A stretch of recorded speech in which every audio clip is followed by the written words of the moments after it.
Jeremías 23-24. Jeremías 23. Ay de los pastores que dispersan y dejan que se pierdan las ovejas de mi rebaño, oráculo del Señor. Por tanto, esto dice el Señor, Dios de Israel, a los pastores que pastorean a mi pueblo. Vosotros dispersasteis mis ovejas y las dejasteis ir sin preocuparos de ellas. Así que voy a pediros cuentas por la maldad de vuestras acciones, oráculo del Señor. Yo mismo reuniré el resto de mis ovejas de todos los países a donde las expulsé, y las volveré a traer a sus dehesas para que crezcan y se multipliquen. Les pondré pastores que las apacienten, y ya no temerán ni se espantarán. Ninguna se perderá, oráculo del Señor. Mirad que llegan días, oráculo del Señor, en que daré a David un vástago legítimo. Reinará como monarca prudente, con justicia y derecho en la tierra. En sus días se salvará Judá, Israel habitará seguro, y le pondrán este nombre, el Señor, nuestra justicia. Así que llegan días, oráculo del Señor, en que ya no se dirá lo juro por el Señor que sacó a los hijos de Israel de Egipto, sino lo juro por el Señor, que sacó a la casa de Israel del país del norte y de los países por donde los dispersó, y los trajo para que habitaran en su propia tierra. A los profetas, tengo roto el corazón en mi interior, se estremecen todos mis huesos, me siento como un borracho, como un hombre cargado de vino, y todo por la causa del Señor debido a sus santas palabras. El país está lleno de adúlteros, a causa de tantas maldiciones, la tierra se ha cubierto de luto. Se secan los pastos de la estepa, todos corren tras el mal, su poder está en la injusticia. Sacerdotes y profetas son impíos, en mi templo he encontrado su maldad, oráculo del Señor. Por eso su camino se hará resbaladizo, empujados a la tiniebla, en la tiniebla caerán.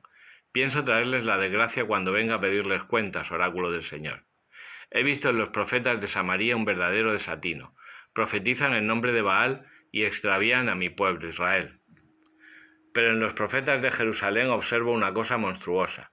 Son adúlteros, van tras la mentira, les gusta animar a los malvados, pues ninguno abandona su maldad. Se me han vuelto todos como Sodoma, sus habitantes igual que Gomorra. Por tanto, esto dice el Señor del universo tocante a los profetas. Les daré a comer ajenjo y agua corrompida para beber, pues por culpa de los profetas de Jerusalén se esparció la iniquidad por el país. Esto dice el Señor del universo. No escuchéis la voz de los profetas, tratan de embaucaros con sus palabras, os transmiten visiones imaginarias, cosas que no ha dicho el Señor. A los que me desprecian les dicen, tendréis paz, lo ha dicho el Señor, y a los de corazón obstinado, no os pasará nada malo. ¿Quién estuvo en el consejo del Señor? ¿Quién lo vio y escuchó su palabra? ¿Quién oyó su palabra y la escuchó? Ya está aquí la tormenta del Señor, un huracán que gira y descarga encima de la cabeza de los malvados. No se calmará la cólera del Señor hasta que haya ejecutado su propósito. Después de que pase ese tiempo, lograréis entenderlo todo. Yo no envié a esos profetas, pero ellos corrían. No les comuniqué mi palabra, pero ellos profetizaban. Si hubieran asistido a mi consejo, transmitirían al pueblo mi palabra. Les harían dejar el mal camino y abandonar sus malas acciones. ¿Soy solo Dios en la cercanía y no lo soy en la lejanía, oráculo del Señor? Si alguien se oculta en su escondrijo, ¿creéis que no podré verlo, oráculo del Señor? ¿No lleno el cielo y la tierra, oráculo del Señor? Ya he escuchado lo que dicen los profetas, esos que andan profetizando mentiras en mi nombre, esos que van anunciando, he tenido un sueño, he tenido un sueño. ¿Hasta cuándo durará esto? La mente de los profetas está repleta de falsedades, todo producto de su fantasía. Con los sueños que se cuentan entre sí, pretenden que mi pueblo me olvide, como me olvidaron sus padres por Baal. El profeta que tenga un sueño, que lo cuente como sueño, y el que esté en posesión de mi palabra, que la transmita fielmente. ¿Qué tiene que ver la paja con el grano, oráculo del Señor? ¿No es mi palabra como fuego, como martillo que cuartea la roca, oráculo del Señor? Pues aquí estoy yo contra los profetas que se roban entre sí mis palabras, oráculo del Señor. Aquí estoy yo contra los profetas que se valen de su lengua para pronunciar oráculos, oráculo del Señor. Aquí estoy yo contra los profetas que tienen falsos sueños y los cuentan, oráculo del Señor, extraviando así a mi pueblo con sus mentiras y pretensiones. Y resulta que no los envié ni les di orden alguna. Por eso no pueden servir de provecho a este pueblo, oráculo del Señor. Si alguien de este pueblo o un profeta o sacerdote te pregunta ¿cuál es la carga del Señor?, le respondes: la carga sois vosotros, y voy a dejaros caer, oráculo del Señor. Y si un profeta, un sacerdote u otra persona del pueblo dice carga del Señor, le pediré cuentas a él y a su familia. Así que cuando habléis entre vosotros preguntaréis: ¿qué ha respondido el Señor? ¿Qué ha dicho el Señor? Y olvidaos ya de la expresión carga del Señor, pues cada cual cargará con su palabra, ya que habéis pervertido la palabra del Dios vivo, del Señor del universo nuestro Dios. Así preguntaréis al profeta: ¿qué ha respondido el Señor? ¿Qué ha dicho el Señor? Pues si seguís hablando de la carga del Señor, siendo así que os prohibí pronunciar esa frase, os aseguro que os levantaré en vilo y os arrojaré lejos de mí, a vosotros y a la ciudad que os di a vosotros y a vuestros padres. Descargaré sobre vosotros una afrenta y una vergüenza eternas que jamás serán olvidadas. Jeremías 24. El Señor me mostró 2 cestos de higos colocados delante de su templo. El suceso tuvo lugar después de que Nabucodonosor, rey de Babilonia, deportara a Jeconías, rey de Judá, hijo de Joaquim, a la gente principal de Judá y a los artesanos y trabajadores del metal de Jerusalén, y se los llevara a Babilonia. Uno de los cestos contenía higos buenísimos, como las brevas. El otro contenía higos malísimos, tan malos que no se podían comer. El Señor me preguntó: ¿qué ves, Jeremías? Respondí: veo higos. Los buenos son buenísimos, pero los malos son tan malos que no se pueden comer. Entonces el Señor me habló así: esto dice el Señor Dios de Israel: como ocurre con estos higos buenos, que da gusto verlos, voy a mirar con agrado a los desterrados de Judá que expulsé de este lugar a la tierra de los caldeos. Los miraré con benevolencia y los haré volver a este país. Los reconstruiré y no los destruiré. Los replantaré y no los arrancaré. Les daré un corazón capaz de conocerme. Sabrán que yo soy el Señor. Ellos serán mi pueblo y yo seré su Dios cuando vuelvan a mí de todo corazón. En cambio, esto dice el Señor: como ocurre con los higos malos, que de tan malos no se pueden comer, así trataré al rey Sedecías, a su gente principal y al resto de Jerusalén que quede en este país o que resida en Egipto. Los convertiré en escarmiento de todos los reinos de la tierra.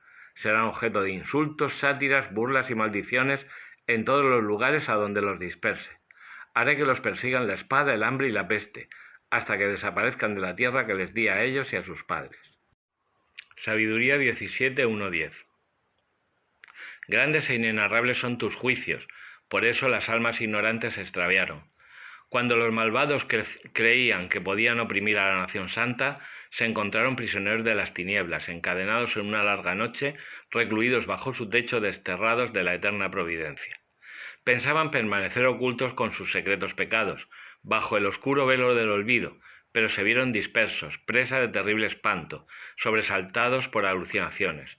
El escondrijo que los protegía no los libraba del miedo, pues a su alrededor retumbaban ruidos escalofriantes y se les aparecían sombríos espectros de lúgubre aspecto. No había fuego capaz de alumbrarlos, ni el brillo resplandeciente de las estrellas lograba iluminar aquella noche horrible.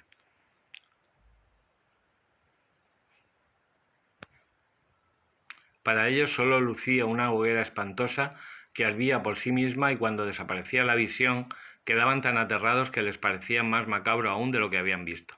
Los trucos de la magia habían fracasado y su alarde de sabiduría quedó en ridículo, pues los que prometían expulsar miedos y temores de la gente enloquecida, enloquecían ellos mismos con un pánico ridículo.